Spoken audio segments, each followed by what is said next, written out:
La pluie martelait les pavés de la rue comme un avertissement divin, et Mathieu, trempé jusqu'aux os, frappa à la porte de l'appartement 3B avec une urgence qui n'était pas seulement due à son téléphone agonisant.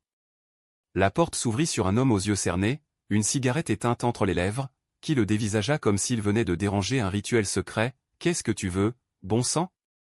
C'est pas un refuge pour chats errants ici. » Et dans ce regard, Mathieu vit non de la colère, mais une faille béante, un appel au secours masqué par l'indifférence parisienne. Mathieu bafouilla son excuse ou une prise électrique, juste 5 minutes, la batterie à zéro au milieu de ce déluge mais déjà, l'inconnu, Antoine, reculait d'un pas, laissant entrer l'intrus comme on cède à une fatalité. L'appartement était un chaos organisé, livres empilés comme des tours instables, toiles inachevées tachées de peinture séchée, et une odeur de café brûlé qui collait à la peau. Mathieu brancha son chargeur sur la multiprise usée près du canapé, mais au lieu de filer, il s'assit, captivé par le silence lourd qui s'installait. Antoine s'effondra dans un fauteuil défoncé, alluma enfin sa cigarette, et lâcha d'une voix rauque, « Reste si tu veux. De toute façon, la solitude est surcotée ce soir. » C'était le début d'un accident, un de ces hasards qui tissent des vies sans permission. Mathieu, fraîchement débarqué de Lyon pour un poste de graphiste freelance dans le Marais, n'avait pas prévu que son premier contact humain à Paris serait ce voisin au regard hanté. Antoine, 32 ans, était un peintre raté qui vivait de commandes sporadiques pour des galeries snobs, un homme qui collectionnait les regrets comme d'autres les timbres. Leur conversation glissa d'abord sur des banalités, la météo pourrie, les loyers exorbitants mais vite, comme un vin trop corsé, elle dérapa vers l'essentiel. Mathieu avoua son exil forcé, une rupture avec un amant qu'il avait traité comme un meuble encombrant. Antoine, un sourire amer aux lèvres, murmura, « L'amour, c'est comme peindre sur du sable. Tu crées, et la marée efface tout. » La nuit s'étira, la pluie cessa, mais Mathieu ne partit pas. Ils burent du vin rouge tiède tiré d'une bouteille entamée, et pour la première fois depuis des mois, Mathieu se sentit vu au pas jugé, pas réparé, juste vu. À l'aube, quand il détacha enfin son câble, Antoine lui tendit une carte de visite froissée, « Si tu as besoin d'une autre prise. Ou d'un verre. » Mathieu rit, un rire nerveux, et descendit les escaliers en se maudissant d'avoir prolongé l'instant. Mais le soir même, il revint, prétextant un oubli. L'accident était en marche. Les jours suivants furent un tourbillon discret, presque clandestin. Mathieu, avec son studio minuscule sous les toits, passait ses pauses déjeuner à frapper chez Antoine, apportant des croissants tièdes ou des excuses bidons. Antoine, d'abord réticent, se laissait attendrir, il montrait ses toiles, des portraits tourmentés d'amants perdus, et racontait des bribes de son passé ou une enfance à Marseille, un premier amour volé dans les ruelles sombres, une trahison qu'il avait laissée avec des cicatrices invisibles. « J'ai aimé trop fort, une fois, confia-t-il un après-midi, en trempant son pinceau dans un vermillon trop vif. Et ça m'a coûté ma muse. » Mathieu, lui, était l'opposé, 28 ans, un corps athlétique taillé par des randonnées solitaires, un optimisme teinté d'ironie qui masquait sa peur viscérale de l'attachement. Il dessinait des logos pour des marques éphémères, rêvait de galeries underground où ses créations queer pourraient briller sans phare. Avec Antoine, il se surprenait à être vulnérable, il parlait de films de Xavier Dolan jusqu'à l'extase, de la cruauté des familles conservatrices, de ces nuits où l'on pleure en silence pour un corps qui n'est pas le sien. Un soir, après un dîner improvisé aux pâtes au pesto et rire forcé, leurs mains se frôlèrent sur la table. Antoine retira la sienne comme brûlée. « Pas ça, murmura-t-il. Pas encore. » Mais l'inévitable arriva lors d'une exposition clandestine dans une galerie du Sentier. Mathieu avait traîné Antoine là-bas, prétextant un réseau pro. La salle était bondée de corps en sueur, d'œuvres abstraites qui hurlaient leur désespoir, et d'une musique électro qui pulsait comme un cœur affolé. Ils burent du champagne tiède, dansèrent maladroitement au milieu de la foule, et quand minuit sonna, sous un néon clignotant, Antoine attira Mathieu dans un coin sombre. Leur baiser fut un orage, urgent, désespéré, avec le goût du vin et des larmes retenues. « Pourquoi toi » souffla Antoine contre sa bouche. Mathieu, le cœur cognant, répondit, « Parce que l'accident est le plus beau qui me soit arrivé. » Leur relation s'épanouit comme une fleur sauvage dans les fissures du bitume parisien. Des matins paresseux dans le lit d'Antoine, où le soleil filtrant à travers les volets dessinait des arabesques sur leur peau nue, des promenades le long de la Seine, main dans la main, évitant les regards curieux des touristes. Mathieu apprit à aimer la mélancolie d'Antoine, cette façon qu'il avait de caresser les toiles comme des amants absents. Antoine, en retour, redécouvrait la joie à travers les yeux pétillants de Mathieu, ces sketchs hâtifs qu'il griffonnait sur des serviettes, ses déclarations d'amour chuchotées en riant. Tu es mon muse accidentelle, plaisantait Antoine, et Mathieu rougissait, se sentant pour la première fois à sa place dans cette ville impitoyable. Pourtant, sous la surface idyllique, des ombres planaient. Antoine évitait les appels insistants d'un numéro inconnu, rangeait hâtivement des lettres jaunies dans un tiroir verrouillé. Mathieu, trop absorbé par son propre bonheur, feignait l'ignorance. Jusqu'à ce soir d'octobre, où la tempête éclata pour de bon.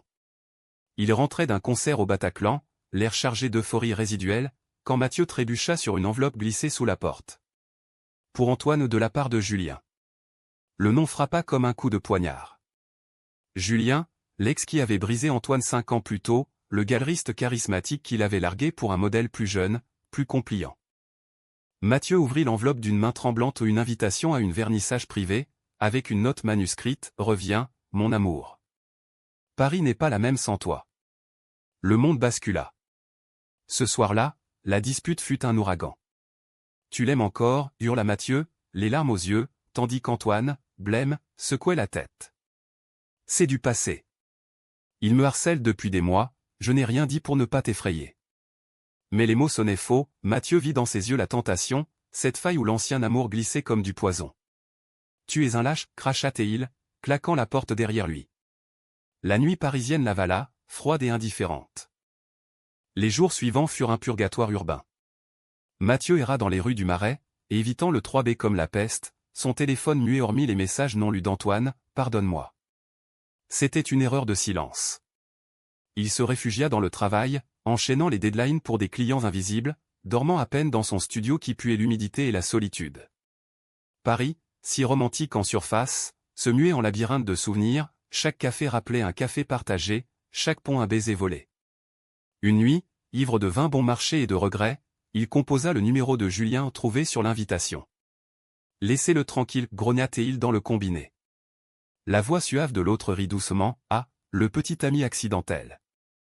Antoine mérite mieux que des gamins jaloux. » Le mot « accidentel » le frappa comme une gifle. Était-ce tout ce qu'il était? Un contretemps dans la vie tourmentée d'Antoine? Mathieu raccrocha, le cœur en lambeaux, et promit de se reconstruire seul. Il s'inscrivit à un atelier d'écriture queer au centre Pompidou, y rencontra des âmes similaires, des poètes tatoués, des activistes en colère qui lui rappelèrent que l'amour n'était pas une prison, mais un feu qu'on allume ou qu'on éteint. Pourtant, chaque soir, il gravissait les escaliers, hésitant devant la porte d'Antoine, imaginant les excuses, les retrouvailles. De son côté, Antoine sombra. L'étoile restait blanche, ses nuits hantées par des cauchemars où Julien et Mathieu se fondaient en un seul fantôme accusateur. Il écrivit des lettres qu'il ne posta jamais, des confessions rageuses sur le papier, « J'ai fui parce que j'ai peur d'aimer à nouveau. Tu es la lumière que je ne mérite pas. » Un matin, acculé par le silence de Mathieu, il se rendit à la galerie de Julien, non pour céder, mais pour clore le chapitre. La confrontation fut brutale, Julien, élégant dans son costume sur mesure, tenta de le séduire avec des promesses de gloire, de voyage à New York, de nuits sans fin. « Tu étais mon chef-d'œuvre, susurra Théil, la main sur l'épaule d'Antoine. Mais Antoine recula, la voix ferme pour la première fois, « Non. Tu étais ma prison. Et Mathieu. Il est ma liberté. » Il quitta la galerie en trombe, le cœur battant, et courut sous la pluie vers l'appartement de Mathieu.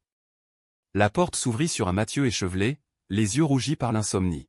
« Je t'ai vu avec lui, » mentit Mathieu, la voix brisée. Sur Instagram, à la vernissage. Antoine pâlit, comprit le malentendu ou une photo truquée, un piège de Julien pour le discréditer.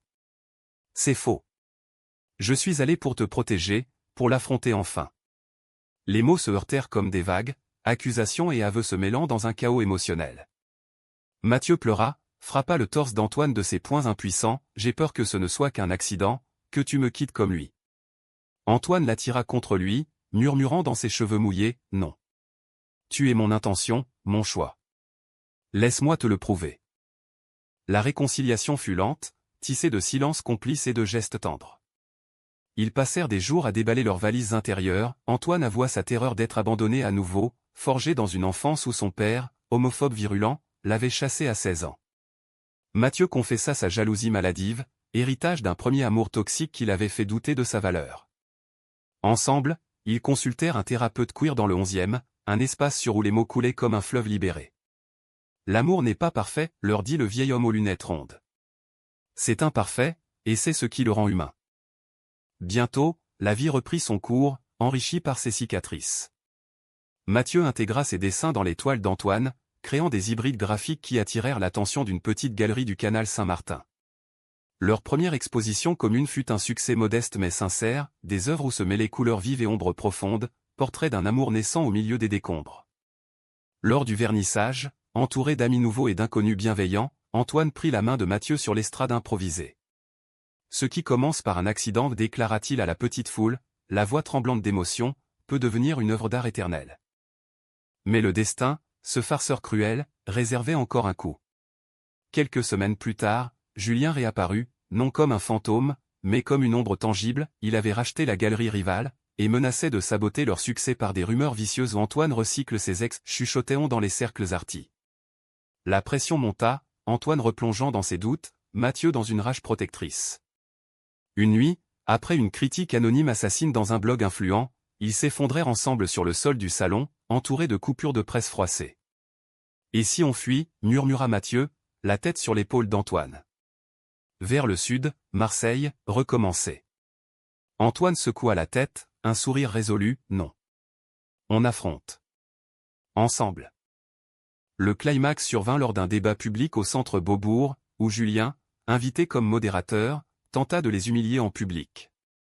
Devant une salle comble, il posa des questions piégées. « Antoine, comment passe-t-on d'un galeriste visionnaire à un amant opportuniste ?» Le silence tomba comme une lame. Antoine se leva, le micro tremblant dans sa main, et lâcha la vérité nue. « Julien m'a brisé, oui. Mais Mathieu m'a reconstruit. Et toi? Tu n'es qu'un écho du passé. » La salle applaudit, un tonnerre libérateur, et Mathieu, les larmes aux yeux, rejoignit Antoine sur scène pour un baiser franc, défiant les flashs et les murmures. Dans l'euphorie de cette victoire publique, leur amour s'approfondit, touchant à une intimité presque sacrée. Ils explorèrent Paris comme des amants novices, un pique-nique au jardin des Tuileries sous un ciel d'automne mordoré, où Antoine esquissa le profil de Mathieu sur un carnet volé, une nuit au Louvre après les heures, grâce à un contact d'Antoine, où ils errèrent parmi les statues antiques, se tenant la main dans l'ombre des Vénus de marbre. « Ici, nous sommes immortels » chuchota Mathieu, et Antoine, pressant ses lèvres contre son cou, répondit « Avec toi, je le suis déjà. » Mais la romance, si enivrante, ne masquait pas les fissures sociétales. La communauté queer parisienne, vibrante et solidaire, les accueillit à bras ouverts des soirées au Glazart, des manifs pour les droits trans où ils brandissaient des pancartes hommades. Pourtant, des regards hostiles persistaient, un père de Mathieu, appelant de province, crachant son dégoût au téléphone, une voisine bigote glissant des tracts anti-LGBT sous leur porte. Ces micro-agressions, cumulées, testaient leur lien comme un feu lent. Une querelle éclata après une manif tendue, où la police avait chargé « Tu veux jouer les héros » lança Antoine, essoufflé par la course. « Et toi, tu fuis toujours le combat » rétorqua Mathieu. Ils se réconcilièrent dans un café enfumé du quartier latin, partageant un silence éloquent, apprenant que l'amour véritable tolère les tempêtes. Antoine, inspiré par cette résilience, plongea dans une nouvelle série de toiles, Accidents heureux, des compositions où des corps entrelacés émergeaient du chaos urbain, peints avec une tendresse rageuse. Mathieu, de son côté, lança un podcast sur l'amour queer en France, invitant des voix marginalisées à partager leurs histoires dont celle d'Antoine, racontée d'une voix brisée mais fière. Leur célébrité naissante attira des opportunités, une résidence artistique à la Fondation Cartier, un article dans Tétu qui les dépeignait comme le duo inattendu qui redéfinit l'amour parisien. Mais avec la lumière vint l'ombre, Julien, amer, ourdit une revanche plus sournoise. Il contacta un tabloïd People, déversant des ragots sur une relation toxique, accusant Antoine de manipulation et Mathieu d'ambition cupide. Le scandale éclata un matin pluvieux, headline criarde sur les réseaux, le peintre maudit et son jouet lyonnais. Mathieu, dévasté, confronta Antoine dans leur cuisine commune à un espace exigu où les casseroles s'empilaient comme des regrets. « As-tu couché avec lui pour l'exposition » hurla-t-il, brandissant son téléphone comme une arme. Antoine, livide, nia avec fureur, mais le doute s'était insinué, venimeux. « C'est sa parole contre la mienne » gémit-il, tombant à genoux. Mathieu, le cœur déchiré, s'enfuit vers le pont des Arts, cet endroit maudit où tant d'amour s'était scellé ou brisé. Assis sur le parapet, le vent fouettant ses larmes, il contempla la scène en furie, se demandant si leur histoire n'était qu'un mirage urbain. Antoine le retrouva là, des heures plus tard, un bouquet de roses fanées à la main, un geste cliché, mais sincère. « Je ne te trahirai jamais, jura-t-il, s'agenouillant dans la boue. Julien est le poison, toi, l'antidote. » Mathieu, épuisé, l'attira dans une étreinte fiévreuse, leur corps se moulant sous la pluie comme une prière païenne. Cette nuit-là, dans l'appartement réchauffé par des bougies vacillantes, ils firent l'amour avec une urgence nouvelle, explorant chaque courbe, chaque cicatrice, comme pour graver leur vérité dans la chair. « Promets-moi, murmura Mathieu au creux de l'aube. « Toujours, répondit Antoine, et pour la première fois, Mathieu y crut. Leur guérison collective s'opéra à travers l'art. Ils organisèrent un événement cathartique, traîtrise et rédemption, une expo pop-up dans un entrepôt désaffecté du 19e, où des artistes queer partageaient des œuvres sur la trahison amoureuse. Des sculptures brisées, des vidéos confessionnelles, des poèmes hurlés sur scène mais au centre, une toile monumentale signée à 4 mains, 2 silhouettes enlacées sur un pont, la ville en feu derrière elle, mais un horizon clair devant. Julien, confronté à cette vague créative, s'effondra publiquement, son empire médiatique vacilla, et il s'exila à Berlin, laissant un mot d'excuse anonyme trop tard pour racheter l'âme qu'il avait salie. Hiver venu, Paris se parant de guirlandes scintillantes, Mathieu et Antoine s'offrirent un cadeau ultime, un voyage à Marseille, berceau d'Antoine. Ils marchèrent sur les quais du Vieux-Port, mangèrent des bouillabaisse épicées, et dans une crique isolée, sous un soleil méditerranéen, Antoine demanda « Veux-tu être mon intention permanente ?» Mathieu, riant à travers les larmes, répondit oui, scellant leur pacte d'un baiser salé par la mer. Le printemps ramena une sérénité nouvelle, mais pas sans épreuve. Mathieu reçut une offre alléchante, un poste fixe à New York, chez une agence de design queer-friendly, avec visa et tout le rêve américain ou ironique, pour un duo ancré dans l'Hexagone. « C'est l'occasion de ma vie, confia-t-il à Antoine lors d'un dîner aux chandelles sur leur balcon minuscule, surplombant les toits de zinc. Antoine, pâlissant sous la lumière tamisée, posa sa fourchette, et nous ? Serions-nous un accident transatlantique ? La question plana comme un spectre, ravivant les fantômes de séparation passée. Les semaines suivantes furent un ballet délicat de négociations intimes. Antoine, hanté par l'idée d'un océan entre eux, peignit des toiles sombres, des ponts brisés, des amants séparés par des vagues déchaînées. Mathieu, déchiré, annula des entretiens virtuels, mais le doute le rongeait. Était-ce de l'amour, ou de la peur déguisée? Ils consultèrent à nouveau leur thérapeute, qui les guida vers un compromis audacieux, un semestre sabbatique à Paris pour Mathieu, suivi d'une cohabitation new-yorkaise si l'alchimie persistait. L'amour n'est pas une chaîne, rappela le sage. C'est un vol plané, avec des turbulences. Pour sceller ce pacte fragile, ils s'offrirent une escapade en Normandie, louant une maisonnette face à la mer démontée d'Étretat. Là, loin des sirènes de la capitale, ils se réinventèrent. Des matins à ramasser des galets lisses pour en faire des talismans, des après-midi à écrire des vœux sur du papier jauni, enfouis dans une bouteille jetée à la marée. Une nuit, sous un ciel étoilé troué par des constellations indifférentes, Antoine confessa son plus grand secret, « J'ai un frère, à Lyon. Il sait pour moi, mais on ne se parle plus depuis des années. À cause de notre père. » Mathieu, ému, serra sa main, « Allons le voir. Ensemble. On porte les fardeaux à deux. » Le voyage à Lyon fut un pèlerinage chargé. La ville natale de Mathieu, avec ses traboules sombres et ses bouchons lyonnais réconfortants, devint le théâtre d'une réconciliation familiale. Le frère d'Antoine, un mécanicien bourru aux yeux doux, les accueillit d'abord avec suspicion, une bière à la main dans un bar de la Guillotière. « T'es revenu pourquoi ? » « L'héritage, grogna-t-il. Mais au fil des heures, autour d'une table encombrée de fromage et de souvenirs, les murs tombèrent. Antoine pleura en racontant sa fuite adolescente, son frère, la voix éraillée, avoua sa culpabilité muette. Mathieu, discret pilier, observa cette guérison comme un miracle, preuve que l'amour s'étend au-delà des corps, touchant les lignées brisées. De retour à Paris, fortifiés, ils affrontèrent le scandale résiduel de Julien. Une plainte collective d'artistes lésés aboutit à une enquête médiatique, révélant ses manipulations chroniques. La victoire fut douce amère, gloire pour eux, mais un rappel que la trahison laisse des échos. Antoine, dans une interview pour Le Monde, déclara « La vraie trahison n'est pas l'acte, mais le silence qui l'entoure. Mathieu m'a appris à parler. » Leur popularité grimpa, menant à une commande prestigieuse, une fresque murale pour la mairie du 4e, célébrant la diversité queer. Peindre côte à côte sur un échafaudage grinçant, sous les regards curieux des passants, fut une catharsis, leurs coups de pinceau se complétant comme leurs âmes. L'été les trouva épanouis, dansant nus sous la douche après des journées de labeur, cuisinant des ratatouilles ratées qui finissaient en rire.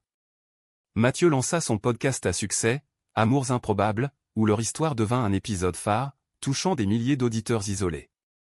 Antoine exposa solo à Londres, emmenant Mathieu pour un week-end volé au Big Ben sous la brume, un fish and chips partagé sur un banc, et une nuit d'amour dans un hôtel victorien où ils murmurèrent des promesses en français, défiant l'anglais environnant. Pourtant, le conflit ultime guettait, la famille de Mathieu, restée en province, apprit leur union via un article viral. Son père, un retraité rigide de la Drôme, envoya une lettre furieuse, c'est une phase. Revient à la raison. Mathieu, blessé, sombra dans une déprime silencieuse, doutant de son droit à ce bonheur. Antoine, sentant la faille, organisa une confrontation, un appel vidéo familial, où il défendit leur amour avec une éloquence poétique. « Votre fils n'est pas perdu, il est trouvé. Et je l'aime comme il mérite d'être aimé. » La mère, en pleurs, craqua la première, « Fais-le heureux, c'est tout ce que je demande. » Le père, mutique, raccrocha mais un mois plus tard, une carte postale arriva, prenez soin l'un de l'autre. Une victoire minuscule, humaniste, rappelant que les cœurs changent, lentement. À l'automne, alors que les feuilles rougissaient les allées du Luxembourg, Mathieu déclina l'offre new-yorkaise. « Paris est notre toile, dit-il à Antoine, lors d'une balade sous les platanes. Et nous, ses couleurs. » Leur anniversaire, 1 an depuis le baiser au néon, fut célébré sur le pont des Arts, où ils accrochèrent un cadenas gravé « Accident éternel », jetant la clé dans la Seine avec un éclat de rire complice. L'hiver suivant apporta une maturité nouvelle, comme un vin qui s'affine en cave. Leur appartement, autrefois un capharnaüm solitaire pour Antoine, devint un nid hybride, croquis de Mathieu punaisé au mur, palette de peinture entassée près du lit, un chat errant adopté nommé Hasard. Il naviguait les routines avec une grâce acquise les matins où Antoine préparait un café serré pendant que Mathieu esquissait sur son iPad, les soirs où il lisait Proust à voix haute, se moquant tendrement des phrases interminables. L'amour, ce géant imprévisible, s'était mué en compagnon fidèle, ponctué de surprises, un tatouage matching discret sur les poignets, un voyage surprise à Venise pour Noël, voguant en gondole sous une neige rare. Mais la vie, impitoyable conteuse, testa une dernière fois leur lien. Antoine, lors d'un check-up de routine, apprit une nouvelle dévastatrice, un nodule pulmonaire, vestige de ses années fumeuses, nécessitant une biopsie urgente. Ce n'est rien, minimisa-t-il d'abord, mais ces nuits devinrent des veilles anxieuses, son pinceau hésitant sur l'étoile. Mathieu, flairant le secret, fouilla ses papiers et trouva le dossier médical. La confrontation fut un ouragan intérieur, « Pourquoi me caches-tu ça? Sommes-nous si fragiles ?» Antoine, effondré, avoua, « J'ai peur de te perdre, comme j'ai perdu les autres. » Et si c'était grave? Les semaines d'attente furent un calvaire partagé. Mathieu annula des contrats pour veiller, cuisinant des bouillons réconfortants, tenant la main d'Antoine lors des IRM froids et impersonnels. Ils parlèrent de tout, de la mort comme d'une toile inachevée, de l'héritage queer qui survit au corps. « Si le pire arrive, murmura Antoine une nuit, sache que tu as été ma renaissance. » Mathieu, les larmes coulant, répondit, pas de si. Nous peignons jusqu'au bout. La communauté les enveloppa, amis queer organisant des soirées solidaires, un fonds participatif pour les soins, des messages d'inconnus touchés par leur podcast. Le verdict tomba un matin ensoleillé, bénin, opérable, avec un pronostic radieux. La joie fut explosive, un saut dans les bras l'un de l'autre au milieu de l'hôpital, des rires hystériques dans le métro bondé. Antoine, en convalescence, transforma l'épreuve en art, une série et cicatrices vives, des autoportraits où une poitrine bandée fleurissait en couleurs vives, symbole de résilience queer. L'expo fit scandale positif, critiqué par Libération comme un hymne humaniste à l'amour face à la fragilité humaine. Au printemps, pleinement rétabli, Antoine proposa le grand saut, un pax discret, dans une mairie anonyme du 20e, entouré de témoins improbables, le frère d'Antoine, la mère de Mathieu, et une poignée d'artistes tatoués. Pas pour la loi, expliqua-t-il à Mathieu en signant les papiers, mais pour l'intention.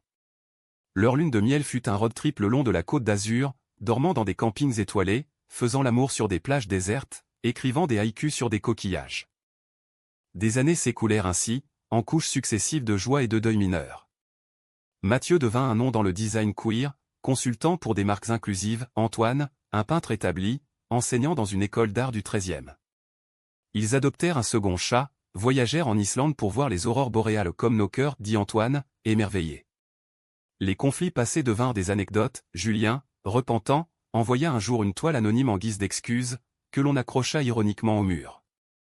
À 40 ans pour l'un, 35 pour l'autre, ils se regardaient encore avec cette fin initiale, modérée par la sagesse. Un soir d'été, sur le même pont des Arts, leur cadenas rouillé par le temps, Mathieu murmura « Et si tout avait commencé par cette prise ?» Antoine rit, l'attirant près, le meilleur accident de ma vie. Paris, indifférente et éternelle, les enveloppa de son halo lumineux, tandis que la scène chantait leur humanité fragile, leur amour tenace, un roman vivant, écrit à l'encre des jours.